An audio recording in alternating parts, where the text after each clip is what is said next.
Welcome, everyone. Thanks for joining us. I am here with some of our go-to-market team at DataStealth. We have Lindsay Kleuskens, Matt Luckett, and David Morvan here. If anybody wants to introduce themselves a little bit more. Lindsay, you want to go first? I would love to. Hi, everyone. My Hey, name is Lindsay. I'm one of the account executives over here at DataStealth, and I get the pleasure of working with Matt and Dave. Matt, over to you. sure. Myself, Matt. Normally I've got like a long-winded intro, but for the sake of this video, I'll keep it very short.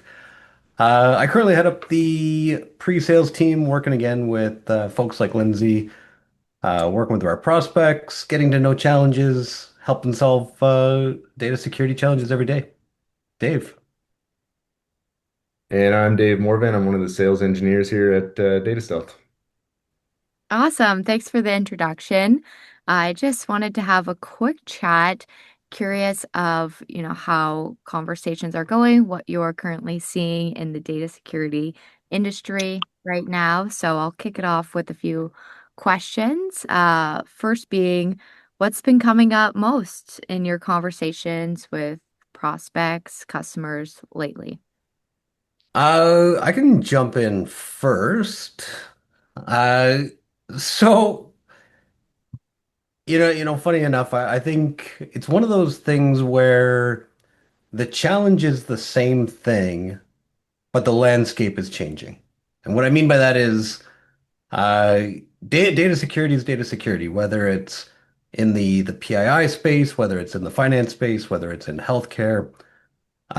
People are looking to protect their sensitive data, where it used to be everything was on-prem, then everything was cloud. I would say that the latest flavor is all AI. And how do these customers help protect all the information that's going into the AI? And it's a problem that they have not yet solved. That's what I'm hearing.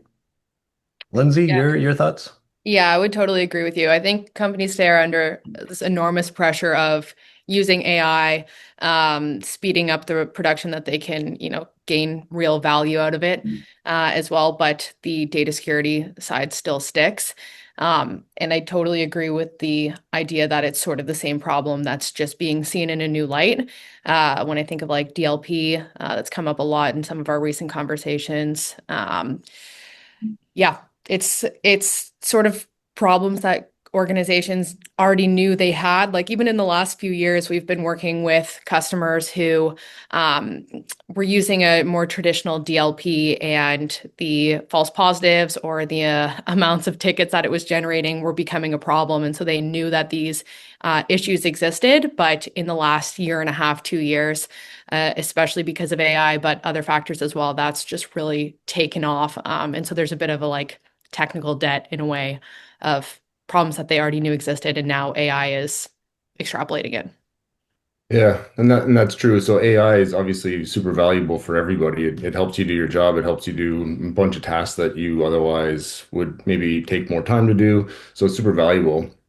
And it's true that from an education perspective, users like they know that yes, use AI, it's great, it's helpful, but a lot of the time, at the same time, users don't necessarily know how to use it effectively. Like they'll use it to do their job, but they don't know that sharing, sensitive information through AI is not always a good thing, depending on where the AI sits. So that kind of comes part and parcel that the user education behind the whole thing is another thing that comes up quite a bit. That's a great Yeah. point. I've been hearing that as well on the AI front. And to Lindsay and Matt, your points about kind of this technical debt and everything on-prem and in the cloud. It seems like AI is just making problems that were already there, either highlighting them or making them significantly worse. So, where are you recommending that organizations start to kind of tackle this problem of sensitive information going into AI? I can jump in on that. Honestly, yeah, Sarah, I think you nailed it there. And like thing about AI is it just makes everything bigger. So all of the successes that you have are happening faster, but at the same time, it's highlighting all these weaknesses that we're seeing as well. And one of the weaknesses that I think a lot of organizations have known about, but maybe have not had the push that AI is bringing, has been having that inventory of what data exists within their environment. A lot of CISO security architects that we've been talking to in the last few weeks, that would be one thing that just seems to be coming up more and more. They want to implement something like a DLP, but they know that they don't have the discovery or the inventory of that data to get the full value of a DLP style solution as well. So it seems to be like a roadblock or a stepping stone that they're looking to integrate first. Matt, I don't know if you have anything to add from that from some of our conversations from earlier this week. Yeah, yeah, happy to join or jump in. Uh, in fact, I'm even going to kind of feed off of what Dave was saying as well. So it's funny because you look at the data security challenge. I and the one you always hear about in the news is, these big database exfiltrations, like literally millions upon millions of records getting out into the wrong hands. And those are the big ones. Those are the ones that make the news all the time. But I still think that the end user is the biggest risk.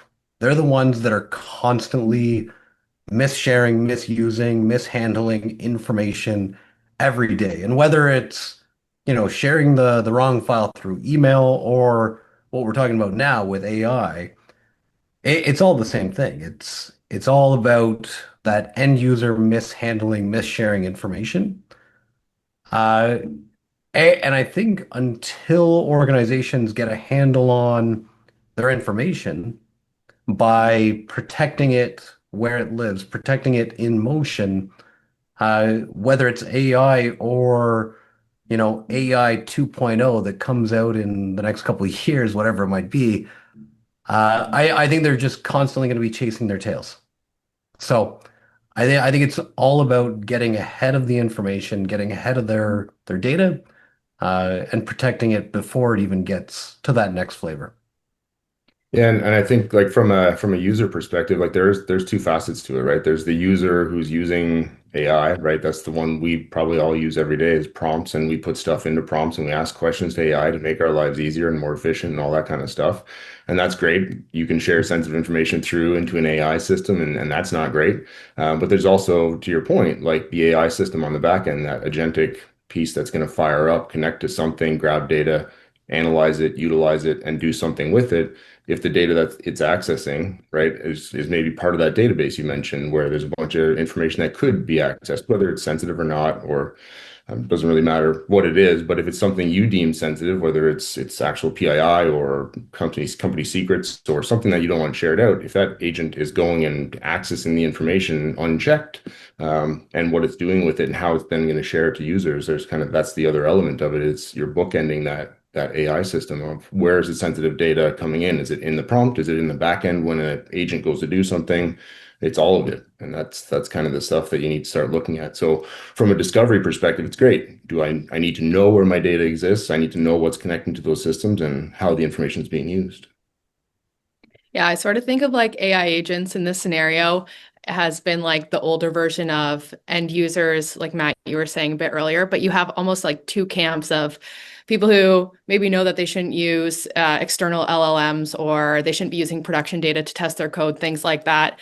And they're going to try to avoid it. And then you've got another group where they know it's wrong and they do it anyways. And then you've got a separate one almost where it's like, oh, it might have come up, but at the end of the day, I've got deadlines. I have to get this done and I'm going to do it as fast as I can. I need those results. AI agents are sort of like that last group. They are operating almost as a ask for forgiveness instead of permission.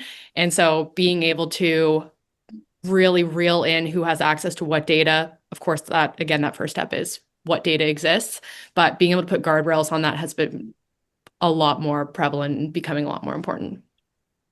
Yeah. The one that I love is the idea that these AI agents, like you're saying, they're almost operating at like godlike levels of access.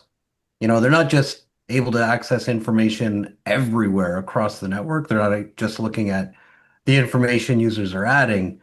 They've got complete control.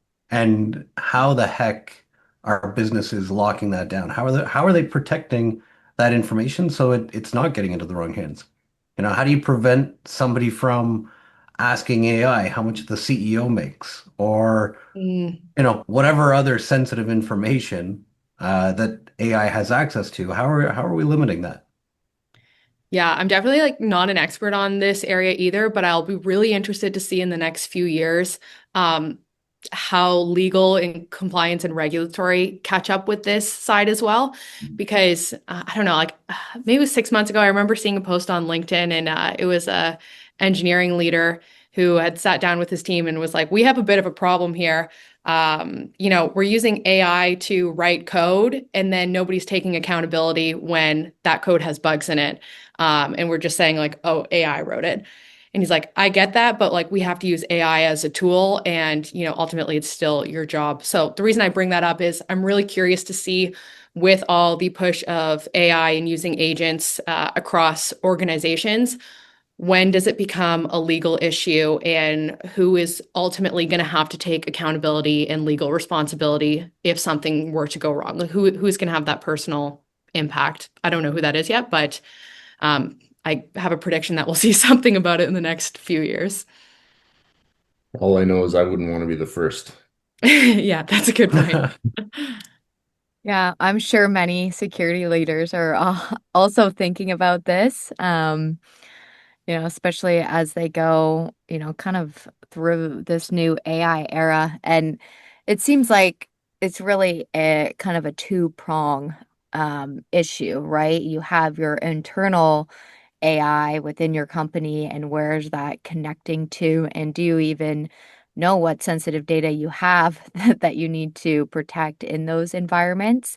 And then also, what you were saying about, kind of the end user, and how are people who are just, trying to, be more efficient in their everyday work life leveraging AI, and are they doing that securely? I know uh, we've talked about as a group before, not to throw insurance companies under the bus, but somebody trying to input someone's policy into AI just to ask a quick question rather than read the whole thing. Definitely more efficient, but a lot of sensitive information going into that chat model.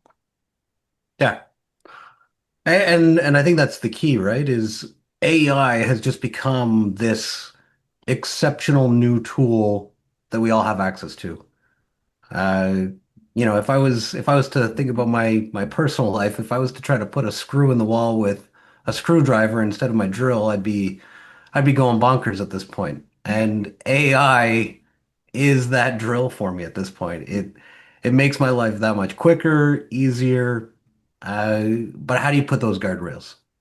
And I think kind of going back to the beginning of the conversation, it starts with the data and how much level of access does the AI tool have access to. That's true. And you as a security professional, like you're conscious of that when you go in to use these tools, whether it's, something that your company owns or something that's on the web, you're conscious of that. So you're probably thinking, oh, maybe I probably shouldn't put this kind of information into a prompt or ask it to go grab that kind of information because you're thinking about that, but not everybody does. So yeah, it's great, but you got to cater to the users as well. Yeah, for sure. Yeah. I don't put the drill into my hand kind of thing.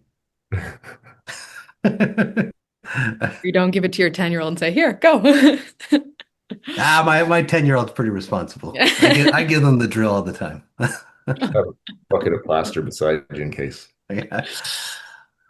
Teach them how to patch a wall too. So clearly, AI security is top of mind for security executives right now. What are some, situations where securing AI or focusing on what end users are entering into AI, where's this, becoming a priority for organizations?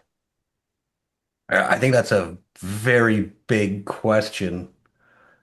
Um, and I think if I had the answer to that, I would be a very, very rich man. Uh, and from what I've seen, I would say a lot of organizations that we work with, and that I've worked with in the past, whether it's with DataStealth or other companies, they are all at one stage or another of that journey. Um, and they're all taking slightly different paths. Where I'm hoping it leads to, uh, again, isn't trying to single solution it. They're looking at it from a combination of solutions out there. Obviously from the data stealth side, uh, I think it's really important that we're looking at the data at rest. We're looking at the data in motion. We're not just looking at data as a whole, we're looking at data elements. So, the example I always give is, if we're looking at a document, 99% of the document is benign. It's safe in nature.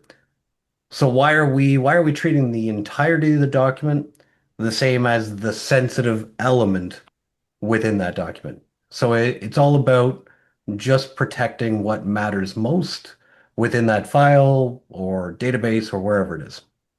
Yeah, I totally agree. Matt, like you said, big question. We can take it in a bunch of different ways. So I might try a different avenue here as well. But I think when we're thinking of when organizations start to really, I don't want to say care, but when it becomes more of an issue is almost sort of following the money line.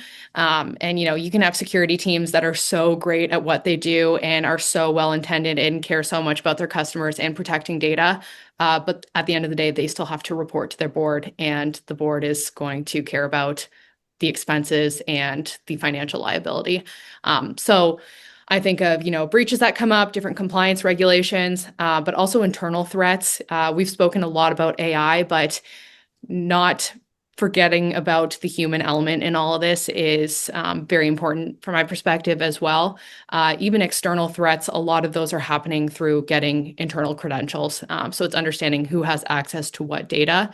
And then in those internal threats as well, for the board, they have to think about so many different things and, your employees and what they have access to, and their emotions will play in different aspects as well.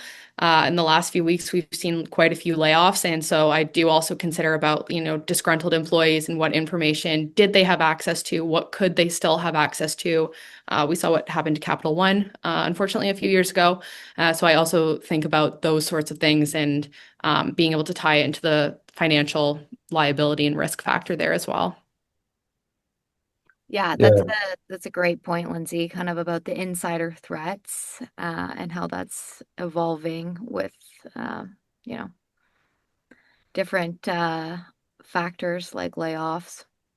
Yeah, I was just gonna say there's so many points of exfiltration at this point, right? So like people can access the environment. I mean, I'm not a hacker, but I know these things exist. Obviously, there's users that could be compromised. There's users that can be the ones that are exfiltrating the data, and there's no one size fits all of tool that's going to solve all these problems. But working in conjunction together as an ecosystem, it's always kind of the best approach, and that's the kind of the way we've seen a lot of companies going at it is they're looking for the best in breed to put them together based on their requirements and their environments and to kind of make the best solution as they can to make sure that breaches don't happen, that they're not going to get fined, that they're not going to be going down and having compliance issues and all these fun problems and challenges that we're always trying to solve. But yeah, I mean that is the big part of it is there's so many attack angles, whether intentional, unintentional, internal, external.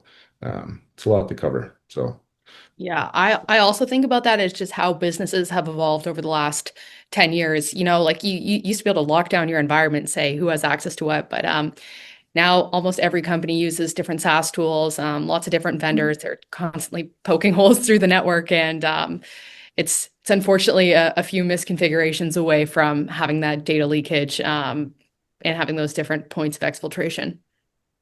Yeah, and not to throw marketing under the bus here, but just to circle back to the AI, I know in, the marketing community, there's been a ton of pressure to use AI for efficiency. There's all this talk about Claude bots and AI BDRs. Um, which comes with a lot of different connectivity points to the internal organization's environment. So, those kind of functions outside of, the security group and the pressures within different departments of organizations to, leverage these AI tools can definitely be putting some pressure on implementing some security protocols around AI usage. Yeah, I think this is also a problem.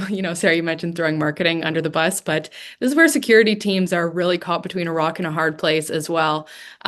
They are the ones who have to, govern the team and make sure everything is operating smoothly and securely and safely.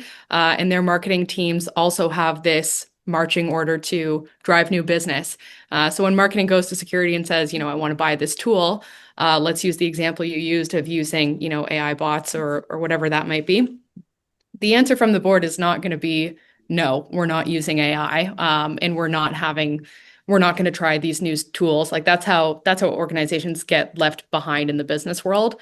And of course, this is a more data stealth centric approach, but this is where I see organizations getting a lot more creative with, okay, the answer can't be no, but how can we take the risk out of it? And so for us, tokenization has been really important in that.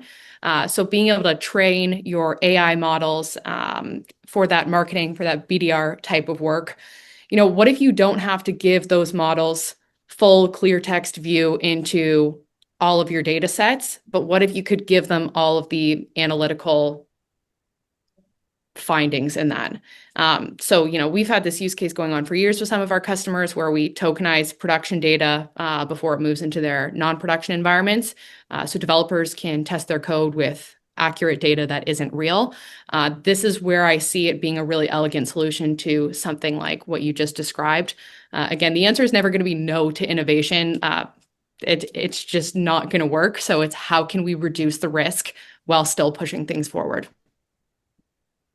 Yeah, and it's a good point because when, like, for example, an AI system goes to generate information, whatever it is, from a prompt or to do a task or whatever, it a lot of the time it's like, okay, well, it needs the real information in order to have the proper context to build whatever the answer is it's going to be providing or build whatever the task is it is solutioning to do, but it needs the information fairly accurately in order to have the context, right? And that's a big part of AI is it needs to be fed with right information. So when we talk about putting guardrails around, it's like, well, if you put a guardrail around it, and then you remove some of that context, the efficiency or the veracity of what's coming from the AI model might be compromised a little bit. So it is a happy compromise. Like when you're saying, in the TDM solution, for example, where you're taking real and turning it into not real, but still looks real, at least you still have some of that context in those cases. So there are ways definitely of solutioning it without removing the proper context and without, hindering or slowing down users who are after information.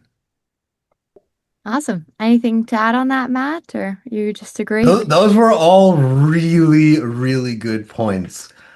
At the end of the day, I think it all comes down to AI is not going anywhere.